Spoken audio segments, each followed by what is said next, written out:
You too. Bye-bye. So, welcome to the Chocolate-Gourmet-Festival 2020 from Hanover. My name is Michaela Schupp from Schokoladen-de-luxe, and my guest today is half around the globe from Peru, Samir Ghia from Cacaosuyo. Welcome. Well, happy to be here. Thank you, Michaela. You're welcome. Would you like to tell us a little bit about the story and the history of Cacaosuyo and how it all started and why you make chocolate and what is your quality criteria, etc., etc.? Okay, great. Well, Cacaosuyo, we started in 2012. Our idea was to make the best possible chocolate with Peruvian cacao. So we have a very Peruvian brand, and we since then have discovered a lot. Not only us, but worldwide has been discovery of origins of chocolate. Now we know that the genetic origin of cacao is Peru. Reason why we have 6 out of the 10 genetic clusters of cacao. So we have a lot of flavors to offer. This is one of the main things about Cacaosuyo as a brand. What we first wanted to do was, if we wanted to make the best possible chocolate, we needed to learn about the main ingredient. The ingredient obviously being cacao. If we're going to use 70%, we're going to need to find, and that's going to be cacao, we have the best possible product. So we didn't find in Peru. Peru, about 15 years back, wasn't even considered an exporting country. I mean, we produced cacao, but it wasn't really on the map of exporting countries. Even though we had Ecuador next door, and Venezuela further up, Brazil, Peru was not an exporting country for cacao. Since then, things changed and people started learning about this, but there weren't many experts in Peru to show us, teach us about cacao. So we actually brought an expert from Venezuela. We brought an amazing engineer. She's considered the mother of the Wasari cacao. She's an investigator and she's amazing, Gladys Ramos from Venezuela. And she worked with us for about 1.5 years. And we took about that long before we ever made a chocolate bar.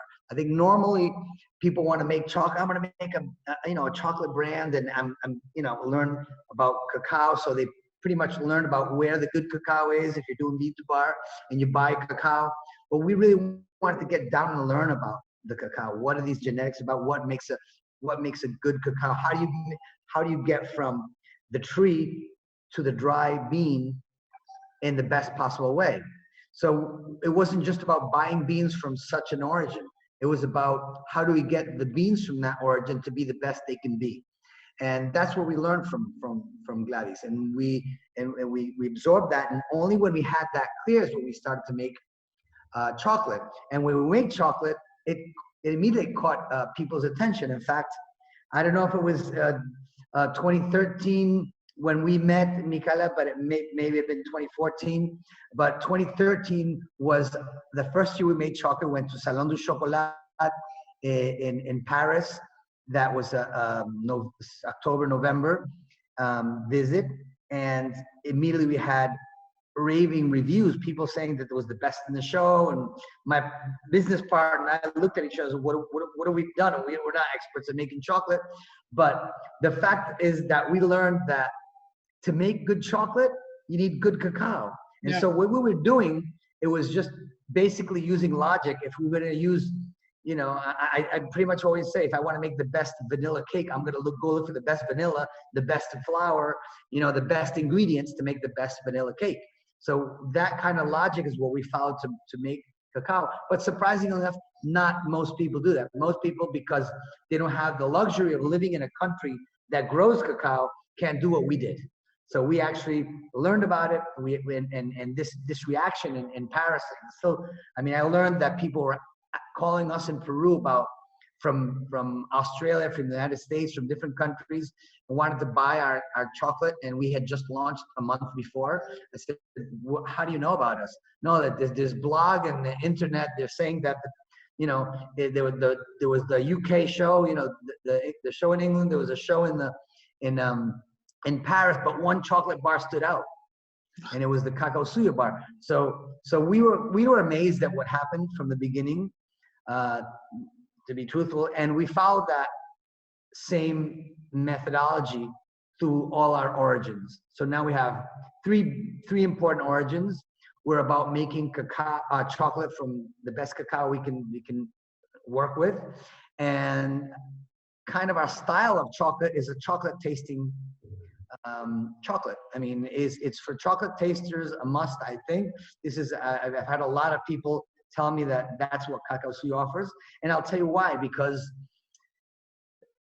our origins are always 70%, which doesn't mean it's the best chocolate you can make with that particular cacao. I mean, I figure there are other ways of making chocolate. Like I said, you know, you find this amazing cacao and you make a lot of different attempts, you know, and samples, and maybe 73% is the best. That's not, what we're doing is offering different origins, and they have the same exact recipe, and you're tasting and you're having an experience of what cacao from different origins can actually offer through the chocolate.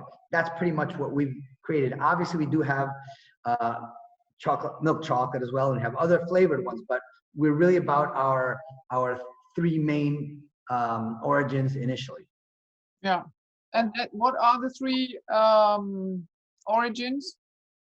So we have our Cusco, our chuncho bar. Chunchos are types of cacaos from Cusco region. And we have the Pura, which is from north of Peru. Mm-hmm. It's a nearly coastal cacao. And then we have from the Amazon region, we have our Lacuna. So our Lacuna is the current world champion, as you probably know, which is an amazing, strong floral, a very flavorful, very bar that comes in stages. Like most good chocolate will give you a different experience each one. So we really you can really notice the difference between each origin, and that's what we really want to offer. We want to introduce people to, you know, people that are chocolate lovers to fine chocolate. Yeah. Okay, very good. And what does Cacaosuyo mean, the name? Okay, Cacaosuyo, it's actually a fantasy name. If you look up Cacaosuyo anywhere, it's only one, not cacao and suyo, it's Cacaosuyo, like the Incas would call Tawantinsuyo. Tawantinsuyo was the Incan Empire. Mm-hmm. And Tawantinsuyo is well, suyo would be a region. Yeah. It's not translatable to Spanish the way we normally would, which means yours. So it's not your cacao, it's the region of cacao. And this was just basically a fantasy name we created with our designers, and it worked well, because at the end it is the cacao region, if you think about it, because now since then it was proven that we are the center genetic origin, so it's pretty cool. Yeah, it sounds nice. Okay, and how many different bars do you make at the moment? We have 8 that we always make. Mm-hmm. Pretty much, these are 8 basic bars, but we always have different bars that we add, and we have some seasonal bars as well. Some that are very difficult to make, and only when we have time. So there's a big part of it that's very artisanal in that way. But we have 8 basic bars that we always have. Okay, and do you work with local ingredients? Yes, the one of the things about Cacaosuyo, you know, following this Inca idea, when we started we said we're going to make a chocolate from Peru for the world. And what the world knows about Peru, Machu Picchu, the Incas. So we related to that, and we kind of said, what would the Incas have made if they made chocolate? Because we know that they consumed cacao, but like it was in most of the places at the beginning, was a drinking chocolate, right? So we know that they drank it. They felt powerful with with everything that the chocolate has in it, and it was the high-ranking Incas that actually kept it for themselves. And that's one of the big secrets, was that actually when the conquest came, they took the gold and everything else, but the Incas kind of hid the cacao. So that's one of those secrets. They kind of hid the cacao because that's what made them powerful. So they thought.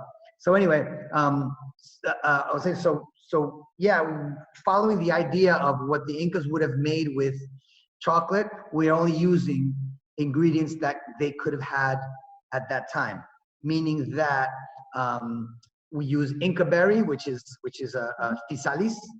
Physalis peruviana is what it is. That's a native fruit from Peru. Pardon me? There are so many names for that fruit. Yes, there are so many names, but the scientific name is Physalis peruviana.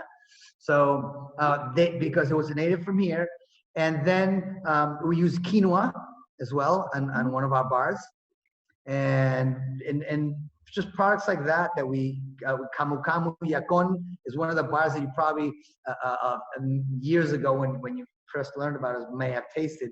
It's made of the yacon root and the Camu Camu fruit. I don't know if you know, but Peru is the most agro-biodiverse country in the world.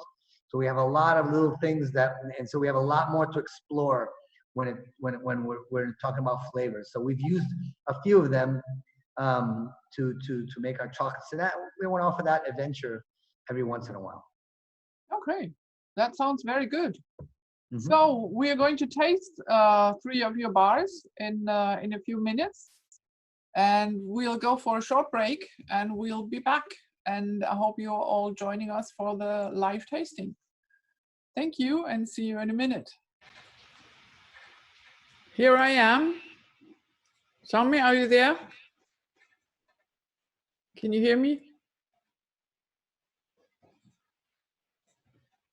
Können Sie ihn sehen?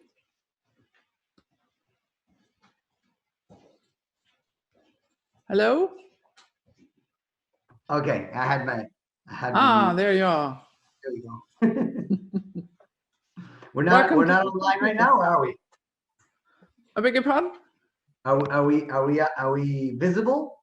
Yes. Okay. We are online. We are live. Okay, so hello. And I have your chocolates. They arrived on Friday, just in time. Oh, great. That's amazing. Yes. And that's why you can show them and I can't, because I don't have anything with me right now. So you're the one who's going to taste the chocolate. Okay. I can taste it from memory though, and probably Martin can do that very well, and Monica, if she's around, here. Yes. Which one should we start with? The chuncho? Oh, well, you have the 3 origins, right? I normally like to start with the chuncho.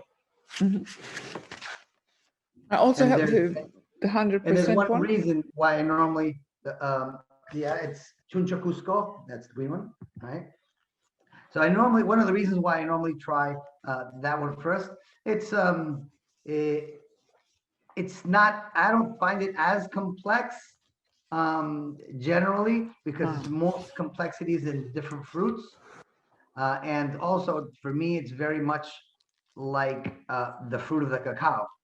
And it's very smooth. It's very, has the cocoa beans have a high cocoa butter content, which you can, in the experience, you're gonna taste it. You're gonna notice it, and that's why I like to try it first. And then the contrast with the pura, which is the second one I like to try, because that has radically less cocoa butter.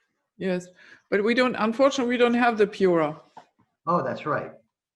You have the chuncho, you have the Lacuna, and we have the chuncho or Cusco 80%. Cusco and 80%. And the 100%. Okay, great. You're next time. Always with the highest. Yes, I cannot hear you now. We have a bad connection. I would have known 100%. You'd be surprised. Hello, am I there? Yes. Now? If you try, well, first the 100%, you'll taste it is very, very sweet compared to normal 100%. So okay, we can do that. Let's go. You have a lot of experience tasting, so you can make the difference. But this is going to be very sweet, actually. The chuncho, 70%. You want to say something about your packaging? What did you describe inside here? Oh, well, this is brand new packaging. Yeah, sure. This is the first time it reaches Europe, I believe, and it's brand new packaging. We wanted to make our packaging a little bit more of a gift and offer more information. So we're going to be changing what's inside, but now we have information about basically the Incas or the Inca, what they thought about how they viewed the cosmos and everything, what kind of inspires us to make chocolate that the Incas would have made if they could make chocolate.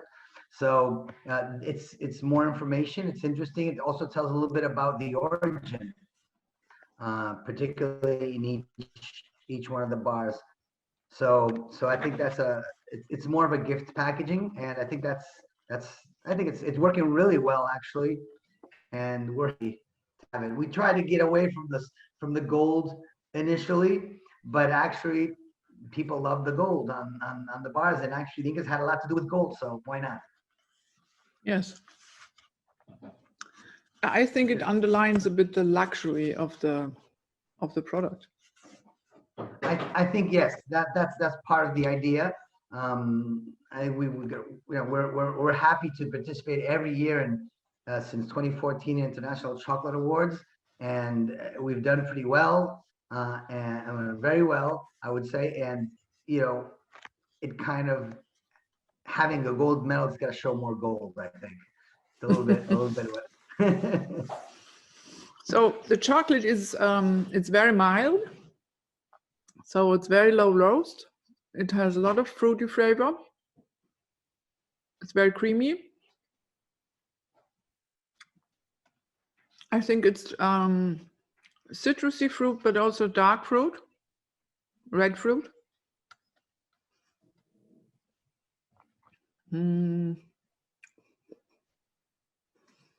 Nuts.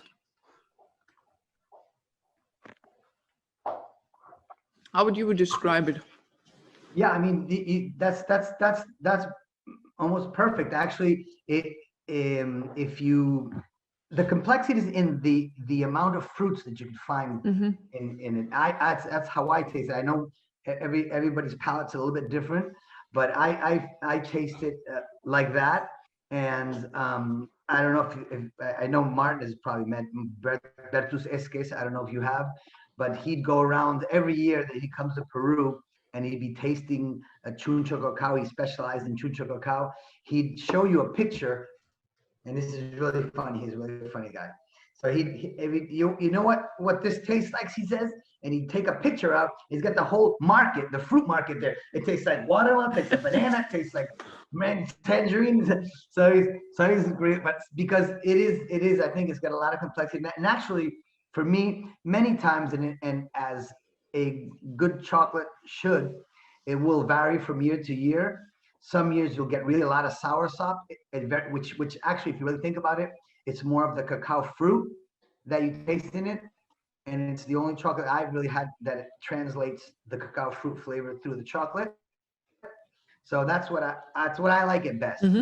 So this year it's got a whole bunch of different fruits, and doesn't stick out the soursop as much as other, but that's the beauty of tasting chocolate. And you did mention something that I said was the creaminess. You said creaminess. So it's very creamy because of the amount of cocoa butter. And we go back to what I had said about making a chocolate taster's chocolate. We do not add cocoa butter. Okay, that doesn't mean it's good or bad if you add or you don't. What we don't want you to do is be sidetracked by the amount of cocoa butter if you ever had added it. So it's in the case. I mean, I'm sure Martin's working very hard to have more levels of chocolate tasting. I think eventually what's going to happen is it's going to be very much like sommelier. You know, if you watch a Somm on Netflix, and you see about how complex it is to taste wines. Well, we're going to get to that with chocolate once there is a standard, because now you're going to have many 70% bars going to have maybe, 65% cocoa mass, which is ground up cocoa beans, right? And, 5% added cocoa butter. And that's fine. It might be even a better bar than what we're making. But like I said, we're just making a standard so that we can taste. And when you take a glass of wine and you watch, the legs of the wine and how the speed at which it drops on the side of that wine glass, it's telling you how much alcohol content there is. Yes. So you can look at it. Basically, I got to the point. Yes, I can tell the difference between a 12% and a 14% alcohol content. I can pretty much see that. And with chocolate, in this case, when we don't add any cocoa butter, I mean, I do a blind testing, and if it melts like that, I know it's not pura, right? So it's going to a high cocoa butter content bean, and sometimes leaves even a fresh feeling on your tongue, which is also the speed at which this melts. It's another giveaway of that cocoa butter content. So when we learn chocolate tasting, we do put it on our tongue, and we have to think about how fast, this is melting. This is going to give you a clue. So it's not only just flavor and not only aroma. This is also an important factor, and that's why we say we don't add cocoa butter to our tasting bars. Yes, but just like you said before, this is something we all need to learn about chocolate. That chocolate is not just a bar you can buy in the supermarket. That chocolate is really like wine, and there are so many different options and possibilities and flavors, and we need to learn the language of chocolate. And that's what we are doing in the International Institute of Chocolate and Cacao Tasting. Exactly. Right, Martin? It's very important. It's very important, and I'm glad to be a graduate of the third level. When is the fourth level coming? I don't know, but I'm sure it will. Because very soon. No, we're working on it. Level 4 diploma in modules, some of which you can do at home. It's coming very, very soon. I hope we can still do the level 3 in Peru. I'm sure you're all welcome to do that. We miss you. And there's more to see. Sure, yes, sure. I haven't done it yet, so I want to do it. Absolutely. Yeah, I think one of the things that we could do at one point is point out which are the tasting bars that are out there in the world, just to compare and have fun with these particular ones. Sometimes, I like to buy all of them. I like to buy different bars and different flavors and everything, origins, of course. But as far as tasting, there has to be some standard, because there are wine blends, right? And they're also, just a chateau, one type of grape. I'm not a wine expert, but I have had tasting courses in clubs, so I learned a little bit about that. But I can tell you, having done that, I'm more passionate about the chocolate side of it. Yes, and the good thing about chocolate is you're not getting drunk. Yeah, I hope we do more. Yeah. It's a good thing, and maybe not the great thing on the other side. That's what you want.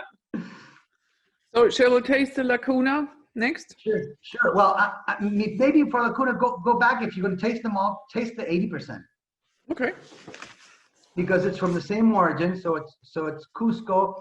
Once you have a little less sugar, because you're talking about it's 80% versus 70%, so it's the same cacao with different percentage. This is not what we added in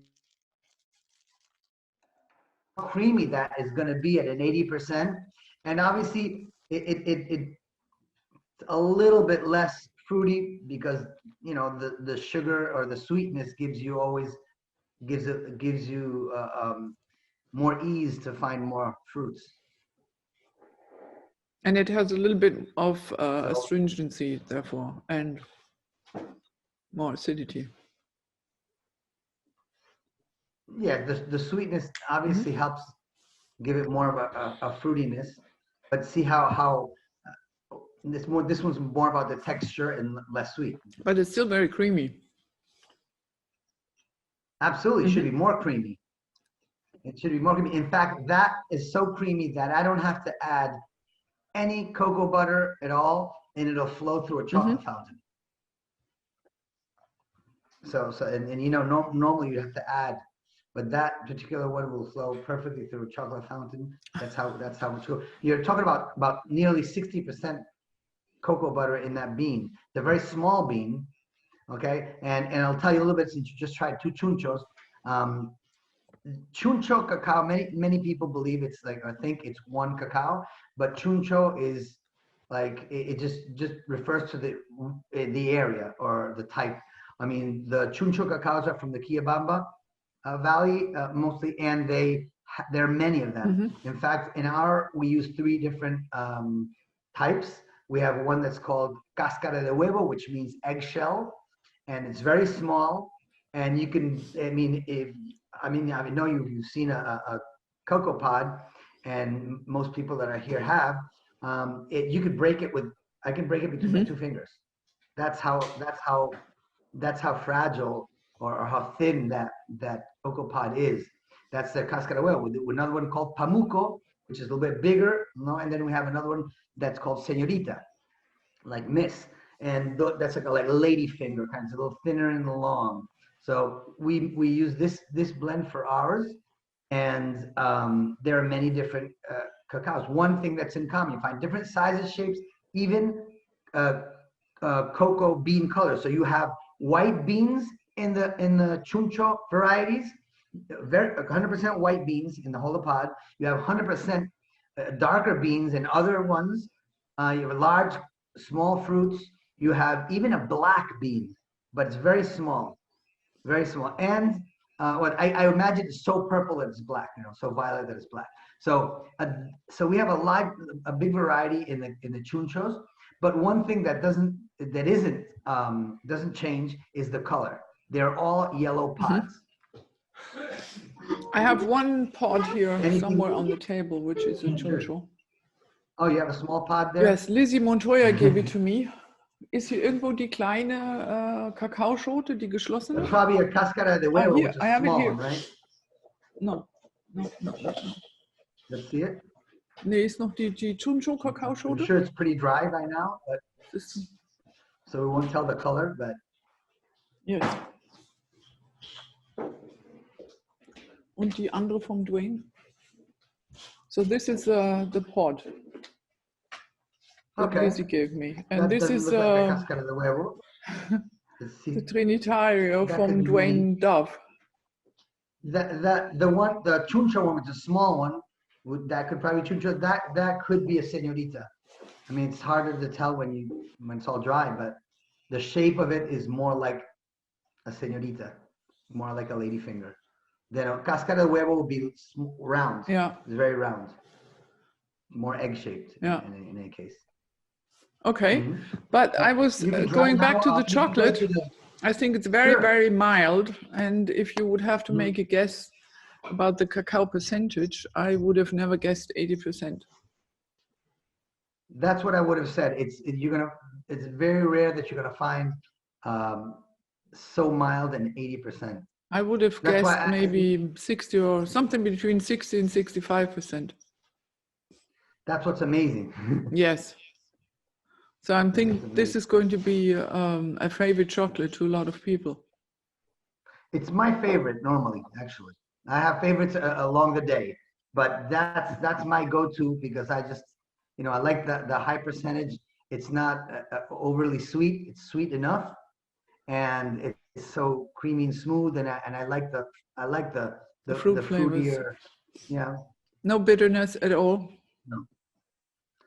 So this is something obviously that for all of us, we know the bitterness has been part of the definition of a dark chocolate for many years before we started chocolate contests and people making fine chocolate. So part of the definition of a dark or a bar was bitter. I mean, it's still in the definition of chocolate as bitter, and 70% is no way bitter. 80, you tasted the 8, that even doesn't have to be bitter. Obviously, it's less sweet, but bitterness is not the definition of dark anymore. Yes. So, I always say that's good chocolate important. is not bitter. Great. So what do we taste next? Do you want to taste the Lacuna or the Rupa Rupa? Okay, well, Rupa Rupa is going very dark. Maybe let's go. Yeah, you want to go dark? Michaela, you take your pick. Whatever. Okay. I have not tasted it yet at all. I didn't open it. After all the sweet stuff, let's go from 80. Go to 100. Then go. Let's Okay. go to the Rupa Rupa. Now, Rupa Rupa is a name we give to a blend. So every year we're choosing different blends. So Rupa Rupa last year was one. Rupa Rupa this year is a bit of another for different reasons. But we mark our blend and we call it Rupa Rupa. Basically, it's from the high Amazon regions where we get this Rupa Rupa. So it's a Peruvian selection that we make. And this is 100%. Now try to, if you can clean your palate some way, or at least in your mind, I clean did. your palate. I have to, Because you do need to. I don't know if we sent this to the awards this year. We just sent it. Actually, I like to eat this Rupa Rupa 100 in a 25 gram bar, a small bar, because it's just thinner, it's less invasive, and you can really start feeling the sweetness to 100%, which is rare.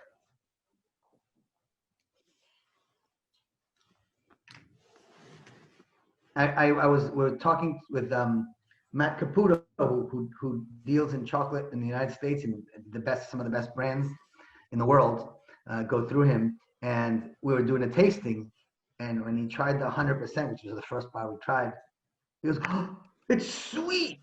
And yeah, and I had a whole bar of 25, or half a bar actually, the 25 gram one, about 12 grams of chocolate the other day, and I couldn't believe how sweet it was. But it's important not to have eaten something sweet before, so that you can actually taste that. I don't know if you're getting any of that, Michaela. No, it's very nice.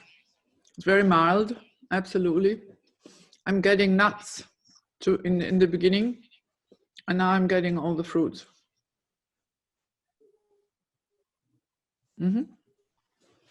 Yeah, so I like when I haven't had lunch and I haven't had time to get out for lunch, I'll have at least half a 25 gram bar of that, which calms me, and I feel it's sweet, and I feel everything. I can taste everything because I'm hungry. Nice roast. I'm getting a little bit of banana. Yeah, definitely 100% bar. We had a lot of several 100% bars that were very nice. Only a little astringency and not a lot of acidity. Very nice. If you're working with a good quality bean, then and a good post harvest, obviously you'll stray away from defects, which you want at 100%. I mean, you don't want, you're 100% there, you're not going to hide anything, so nothing's going to be able to disappear. And the roast will be important for sure.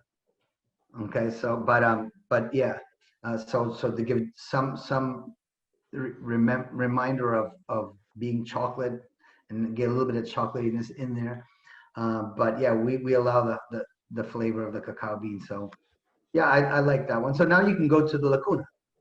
Okay. How much time do we have left? 5 minutes? Yes, we can do that. You need to go to.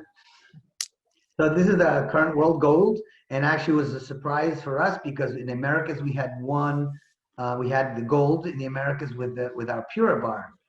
But since I think these tastings were in Italy, Italians like stronger flavors. We thought when we got a silver with Pura that we were done, that we weren't going to get the gold last year, and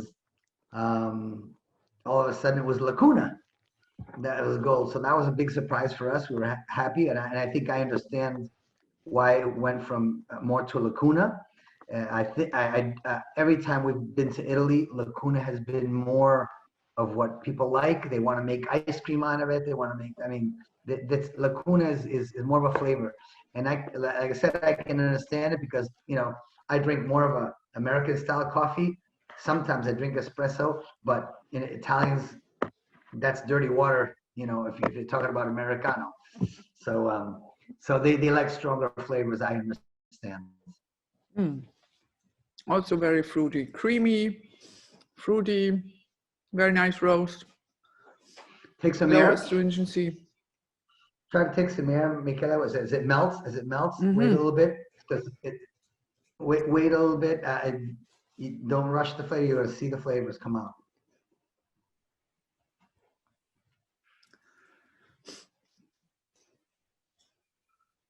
This is when I love to. You know, it's kind of like when I you know, drink some wine, get some air in there, and you can have those volatiles come about, which are in the florals. Now, when you make the chocolate, we have to be careful.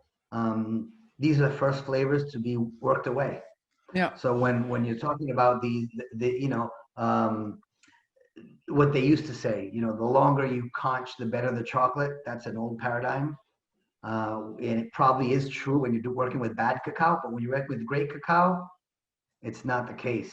I mean, you really need it. That's where the cooking comes in. That's where the creativeness comes in. We've been working with making some chocolate now. Actually, in our factory, and you probably know Vigdis Rosenkilde. She you know, with her, she's very much into that part of the story. She, you know, buys her cacao, brings it to the factory. She makes it there, and you know, we're coaching, we're working together on this, and you know, she might want to preserve different flavors. She wants to preserve maybe the strawberry-like flavor of this chuncho, and we have to work it less so that acidity that could go away, that actually identifies a strawberry. We have to work it with temperatures and not air it so much or not conscious so much so that we can maintain it. So that's what's fun about really making chocolate. When you have florals, and I always find it in Lacuna, in our Lacuna, some years is more than others. I like to keep them, and that means for us less conching, I mean, not overworking it. I'm getting So honey melon as well, and yes. and maybe some mint even. Very refreshing. So not so much citrus flavors, but No. On the melon part more. Yes. So yeah, and the honey as well. Honey is a stage for me normally, but like I said, it does change. I mean, some people ask if you should age the chocolate and stuff like that. You know, in my experience, you can age and it'll change. Obviously, you wait 2 years and it's going to change. Is it going to change for the better? It depends on the beans. For me, when you have high volatiles that you want to preserve, it's better when it's young, not when it's aged. You know, as it ages, it gets more raisiny and stuff like that. You know, and it change. The chocolate will change. I'm sure we all have some. We have 1 more minute. So we tasted all the chocolates we have from you at the moment. I think it's very wonderful chocolates, all 4 of them. And I'm absolutely sure our customers will enjoy them. And now let me ask the audience, are there any more questions or comments? No? Okay. Samir, thank you very much. We are keeping in touch anyway for more other projects. And sure. There was a mention from Martin about not only touch. I know that we're not only Italian judges everywhere. I know the finals are held. There are people from all over the world, but I just normally assume that when you're in a country, a little bit more of the nationals are there. But I thank you very much. Samir, in the way you described it, it's actually the stages and the complexity. Yes. I think that's what made it interesting. Great. Yeah. That's what I like about it as well. And I like to wait. It's a chocolate. I like to wait and let it tell the story. So, and every year it does change. Sometimes you get, you know, more the fruit at the beginning, more the floral at the beginning. It changes, and it's really nice. The stages are wonderful in the Lacuna.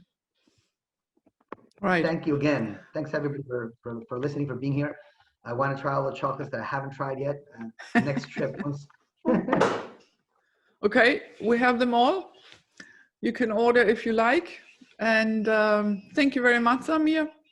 And talk to you soon.